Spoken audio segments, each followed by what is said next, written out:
Hi, I'm Jeff from New York. Please like and subscribe. Young Billionaire, Episode 92, The Stars Chasers.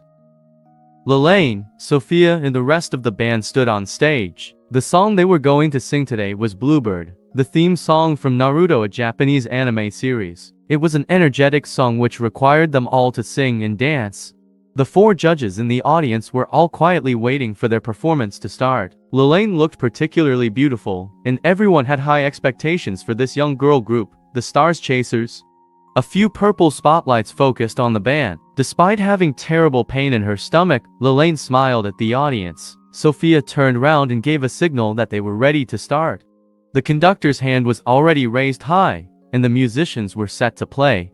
Then suddenly, a few people thought they could hear barking coming from the back of the venue.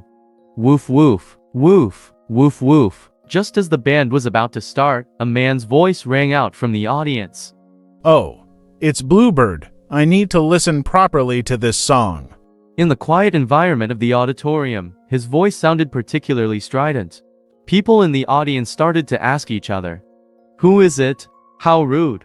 One spectator exclaimed. Another said, "They're recording the whole show. Now his voice will be on the recording. They're probably going to have to start again." The audience started to whisper to each other. Everyone was looking toward the man. "Wait a moment," the director of the show said as he made a halting gesture toward the band on stage. He walked quickly toward the man. The man who had called out was in his late 20s. He was dressed casually in a white t-shirt, black shorts, and a baseball cap that sat at an angle on his head. He was not particularly handsome, but his mannerisms exuded the air of someone wealthy. He was with a woman who was stylishly dressed. She wore a light blue shirt tucked into her shorts. Her hair was purplish red and her skin was white and clear. Even though she wore a pair of large sunglasses that covered half of her face, she was very beautiful. The couple was very confident and did not feel embarrassed that they were drawing attention to themselves in front of so many people. They walked through the audience with their large dog, looking around them with cold eyes and pushing people out of the way. Occasionally, they yelled at someone rudely.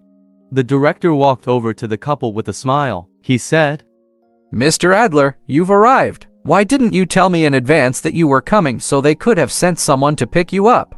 Upon seeing the director's reaction and hearing him address the youth as Mr. Adler, some of the audience reacted with surprise. One man said, "So he's Jerry Adler. I heard that he's going out with that supermodel Cara Taylor. That beautiful woman next to him must be her." Isn't this show sponsored by his restaurant, the Sea Breeze Restaurant? The man's wife asked. He confirmed it. "That's right. We all lead in his restaurants. Though we all pay his salary, we would all do well to remember that." By this time, the executive director had approached Jerry and his girlfriend. To everyone's horror, their dog suddenly rushed up to the executive director and bit him on the leg. The director screamed and fell to the ground. Jerry and Cara pulled their dog back, laughed, and greeted the director. Cara said, "Bad boy Spike," and even pretended to hit the dog a few times. But in reality, she wasn't cross with him at all. They both knew that Jerry was an investor in the show and that the director would want to keep him on his side. They were sure that everyone would see that their dog biting the director had all been a hilarious joke.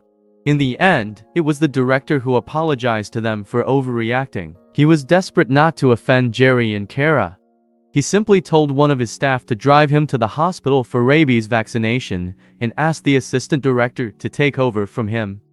The four judges stood up and shook hands with Jerry, exchanging greetings. Although they were all famous musicians, they still looked up to him. After all, they did rely on Jerry to earn money. One of the judges even offered him his seat.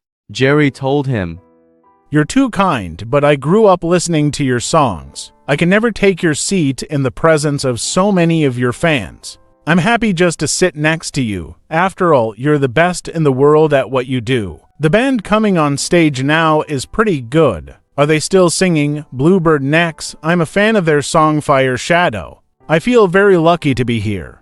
Jerry chatted with the four judges for a while before finding a seat with Cara. People around them were commenting on what they saw. One lady said, "That's the real boss, Jerry Adler." Her friend replied, "It must be so good to be that rich. Did you see that? His dog bit the director and he didn't even complain." Even the judges are sucking up to him, and they're all celebrities. Why can't we have that kind of life? Stop dreaming. The show is about to begin. With a smile, the assistant director introduced Lelane's band. He said quietly to them, Stars Chasers, you are particularly lucky because you chose to sing one of Mr. Adler's favorite songs. All you have to do is perform to the best of your abilities. Then he looked at the conductor and said, Get ready, start. Lelane, who was standing in the middle of the stage, could feel that she was starting to bleed. While this was happening in Los Angeles, Jeff was having lunch in a private room with Joe, Susan, and their friends. They were all enjoying themselves. Jeff, why didn't you bring Lelaine along? Joe and the others knew that Jeff and Lelaine were together now. Although they had no idea that they lived together in Green Island Garden, they thought that they must be renting a cheap room somewhere. Oh, she went to Los Angeles a few days ago. Tonight she's taking part in the Sky's the Limit talent competition. Jeff couldn't help but wonder if Lelaine had already finished her performance, or if she was just nervously waiting for it to begin. Why didn't you tell us earlier? And why didn't you go and watch her perform? Joe couldn't believe that Jeff hadn't gone to support Lelaine. He didn't know that Jeff had intended to go and surprise her, but had canceled to celebrate his friend's engagement. Jeff replied, It's all right. We talked about it. She said there was no need for me to go. She said it was more important for me to come out and celebrate with you.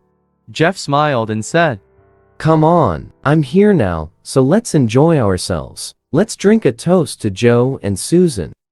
Joe laughed and raised his glass. Drink. He ordered his friends. On the stage of The Sky's the Limit, the 5 girls were jumping around and singing their hearts out. But with every movement, the pain in Lelaine's abdomen intensified. All she wanted to do was to stop the show, cover her stomach and burst into tears. But she knew that opportunities like this were once in a lifetime. The group had worked so hard to get their place in the contest. If it had only affected her, Lelaine might have backed out. But as the whole group would lose out if she left, she was determined to continue, no matter how bad the pain became. At last, their performance was coming to the end. The climax of the song was a solo verse for Lelaine to sing alone while the rest of the girls danced. A spotlight appeared on Lelaine's head as she sang. Flapping their wings, they flew high in the sky. I said I wouldn't come back. The goal is the pale white clouds. If you can traverse, I know I can. Enough to find. Swing as much as you can. Take off. Lelaine tried to give the best performance she could, but singing required her to breathe deeply, and this made her feel as if her appendix was being squeezed in a vice. All her attention was focused on resisting the pain, and she was barely able to control her voice. Several times, her voice quavered. Even the most tone-deaf members of the audience could tell that Lelaine's singing was poor. Jerry sat down, frowning. Lelaine reached a crescendo in the song, which required her to take a particularly deep breath. As she breathed in, the pain in her stomach intensified and her lungs felt like they were being constricted by a python, the pain increasing bit by bit. But she was determined not to give up. With a pale face, she smiled and continued to perform. She was starting to feel very hot. Unaware of Lelaine's plight in Los Angeles, Jeff was enjoying himself. Drinking with Joe and their friends, he happily picked up a cigarette, enjoying Royben and the others and cheering and heckling as Joe and Susan kissed. Performing dance moves, Lelaine twisted her waist to the music. Every move she made was a torment to her. It felt as if someone was stabbing her with needles. Bluebird was finally coming to an end. Lelaine's vision had become unfocused, and her mind was becoming muddled. She was on the verge of collapse, but she still needed to perform the last few lines of her solo. The other 4 members of the group were dancing around Lelaine on stage. Sophia saw Lelaine's body trembling slightly and gave her a worried look. While Elsa looked on with a sneer, she still hadn't forgiven her for becoming the lead singer. Lelaine continued to sing. Flapping my wings and flying high, I said I will not come back. Looking for, it was pure white, the clouds. Lelaine's singing became intermittent, and her breathing was raspy. She was even moaning slightly. Lelaine had done her best to control her voice throughout the performance, but now she couldn't control it at all. One of the judges commented, What is this terrible singing? We don't even need to give them a score. This segment will definitely be cut out. Said another. I can sing better than that. The first judge agreed. The audience, on the other hand, felt that something must be wrong. They were discussing it among themselves, but they had no idea how much pain Lelaine was in. Jerry stared angrily at her. Kara said to him, Darling, she totally ruined your favorite song. I'm so sorry. Jerry didn't say anything, but he sighed heavily. Spike, don't you think so? Kara looked at the dog, who was lying on a seat beside her. Woof, woof, woof, woof. Spike barked a few times, sensing that a few people near them were losing their patience with them. Spike started growling at them uneasily. When the people backed away, he relaxed, and Kara rubbed his big head and soothed him. Good boy, my little Spiky.